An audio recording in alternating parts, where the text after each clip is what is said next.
시사팩트 오늘 마지막 팩트는요. 강남의 6070들을 떠나라 고려장 세법입니다. 조선일보의 사설 중에서 지금 굉장히 인상 깊게 본 대목이 있습니다.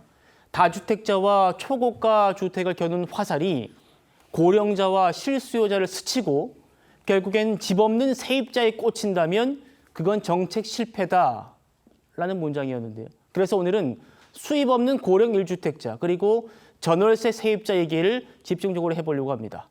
야당에서는 고려장 세법이라는 주장이 나왔습니다. 65세대도 연금 한 100만 원 받기 힘들어요. 그래서 집 한 채는 고가더라도 수입이 변변치 않은 분들이 많아서 고가 아파트라고 살면서 장기 보호 요양사 하시는 분들도 계시고 아르바이트 하시는 분들도 많습니다. 근데 이런 분들한테 보유세를 올린다는 것은 집을 팔라고 강요하는 것과 무엇이 다른지 물어보고 싶고요. 그리고 또 수도권 사시는 7080 세대 고가주택 팔고 비수도권으로 이사 가라고 하는 건데 그 가족과 수십 년간 정든 이웃이 있을 거 아니에요. 그리고 친구 있는 곳을 떠나서 이 생이 맞출 때까지 낯선 곳에서 살라는 게 참 그런 거 아닌가. 이런 입법을 한 분들한테 자기 부모님들한테 한번 떠올려 봤냐고 제가 묻고 싶어요. 집을 그 고가로 만든 게 그 민주당 정부 아닙니까? 정부는 이번에 다주택자와 초고가 주택을 겨누어서 화살을 쏘았다고 합니다만 이게 고령자를 스쳤다라는 겁니다. 그게 무슨 얘기인지 보겠습니다. 여 대변인님, 지금 40억대 초고가 아파트가 대부분 서울 강남에 몰려 있다는 거 아닙니까? 그런데 여기에는 이곳에서만 오래 실거주했던 6070 어르신들이 계세요. 오래 살았더니 집값이 많이 올랐을 뿐이다라는 분들 많단 말입니다. 그런데 이분들 다 은퇴하시고 지금 수익이 없어요. 근데 실거주하고 있지만 종부세로 수천만 원씩 지금 내야 해서 어떻게 하냐 했더니 익숙하지 않은 그럼 비수도권을 이사 가면 된다. 뭐 지금 이런 얘기를 하고 있다는 겁니다. 근데 저거는 약간 사실과 다른 게요. 사실과 다르다. 예, 그 재산세가 종부세 포함해가지고 납부 유예가 있습니다. 특히나 이제 65세 그 유예 기간 끝나면요.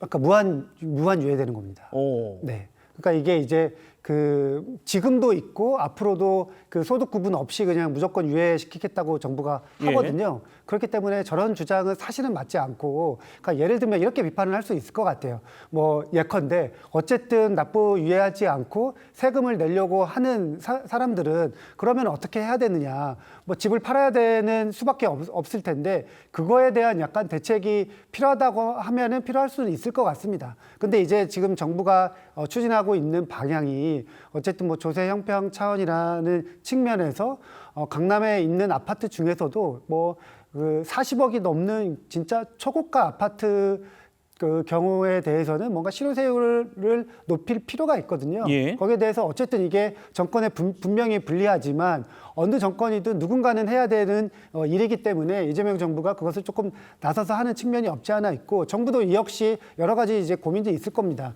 지금 이제 세제 개편을 하면서 무작정 뭐 여러 가지 부작용들도 있을 텐데 거기에 대한 보완이라든지 이런 대책들도 민주당에서 약간은 이제 공개적으로 목소리를 내시는 의원들도 있고, 지금 정부의 세제안에 대해서 한병도 원내대표가 꼼꼼하게 다시 한번 보겠다고 했으니까 지금 정부안이 완전 확정은 아니다. 저는 이렇게 생각을 합니다. 그 유예 기간이라는 게 무제한이 맞는 거예요?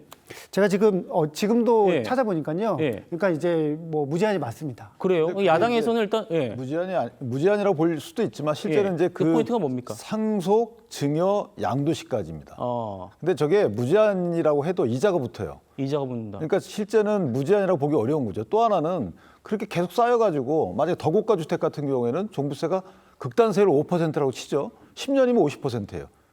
그럼 이게 무상물세와 같은 거 아닌가요? 그래서 실제 저 부분은 세금을 밀어주는 게 능사가 아니고 세금 부과를 합리적으로 하는 것이 능사인 것이죠. 예. 알겠습니다. 뭐 고려장 세법이란 얘기가 지금 나오고 있다는 얘기입니다.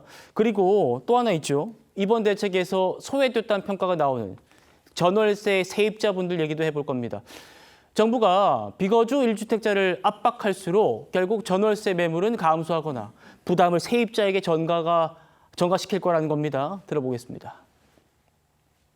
만약에 이게 그대로 통과되지 않습니까? 이 전월세 폭등합니다, 일단. 그러면 지금 서울에서 60%가 전월세에 살고 계세요. 이 최악의 세금 테러입니다. 정부의 설명을 들어보면 이거 초고가 주택하고 비거주 주택의 세부담 높이는 거니까 조세 정상화다. 이 사고 구조 자체가 비정상이에요. 아니 그러면은 지금 자기 집은 있지만 직장이나 그런 것 때문에 자기 집 전월세 주고 자기가 또 전월세 들어가고 그 사람들은 어떻게 합니까? 그 연쇄적인 그 혼란을 어떻게 감당하라는 거죠? 정부가 화살을 쫙 쏴서 다주택자와 초고가 주택 이걸 향해 쐈는데 결국 최종적으로 꽂히는 곳은 집 없는 세입자다.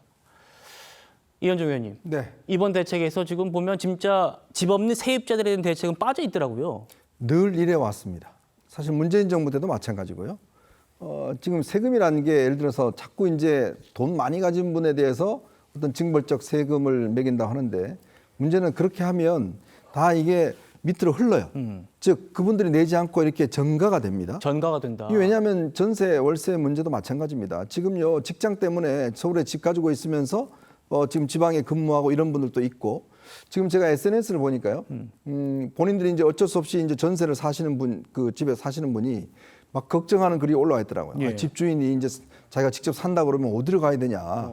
이런 걱정들이 지금 SNS에서 많이 올라오고 있어요. 다 지금 전세하시는 분들이 지금 불안에 떠는 이유가 뭐냐면 지금 실거주를 하라는 거 아니겠습니까? 그렇죠. 그러면 본인들이 그 주인들이 무리해서라도 실거주 하겠다 나가라.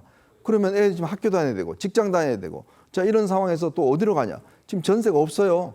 저도 지금 제 주변에 뭐 이렇게 저희 자녀들 뭐 결혼 때문에 집 알아보는데 예. 전세가 하나도 없습니다. 1000세대, 2000세대 중에서요 전세 한두 개 나와서 그거 봐오면 바로바로 없어져요. 자 이런 상황에서 전월세가 더 어려워지면 새롭게 출발하려고 하는 신혼부부나 이런 사람들은 도대체 그다음에 대출 다 묶여 있죠. 토지거래가 돼 있죠. 자 이런 상황에서 어떻게 살라고 하는 것인지 그리고 더군다나 이런 정책을 발표하면 물론 뭐 정책이라는 게 어떤 이 좀 보완도 필요합니다만은 지금 당장 여당이 지금 반발하고 있지 않습니까? 아니 집권 여당이라면서요. 그럼 충분히 당정 협의를 통해서 현실적인 이야기를 좀 들어야 할 것 아니겠어요? 근데 덜컥 발표해 놔놓고 그다음에 뭐 당정 협의해봤자 무슨 소용이 있겠습니까?